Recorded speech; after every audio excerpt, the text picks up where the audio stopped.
October 13th, Individual Discouragement and Personal Growth.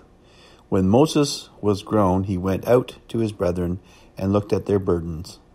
Exodus 2:11. Individual Discouragement and Personal Growth.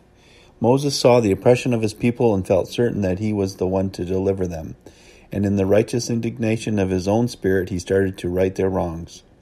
After he launched his first strike for God and for that what was right, God allowed Moses to be driven into empty discouragement, sending him into the desert to feed sheep for 40 years. At the end of that time, God appeared to Moses and said to him, "Bring my people out of Egypt." But Moses said to God, "Who am I that I should go?" Exodus 3:10-11.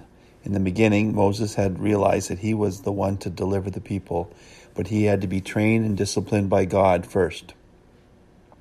He was right in his individual perspective, but he was not the person for the work until he had learned true fellowship and oneness with God.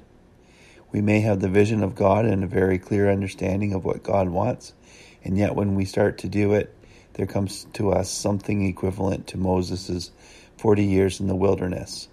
It's as if God had ignored the entire thing, and when we are thoroughly discouraged, God comes back and revives his call to us.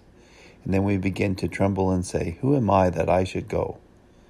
We must learn that God's great stride is summed up in these words, "I am who I am, has sent me to you."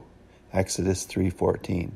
We must also learn that one individual effort for God shows nothing but disrespect for him. Our individuality is to be rendered radiant through a personal relationship with God so that he may be well pleased. Matthew 3:17. We are focused on the right individual perspective of things. We have the vision and can say, "I know this is what God wants me to do." But we have not yet learned to get into God's stride. If you are going through a time of discouragement, there is a time of great personal growth ahead. Individual Discouragement and Personal Growth. My Utmost for His Highest by Oswald Chambers.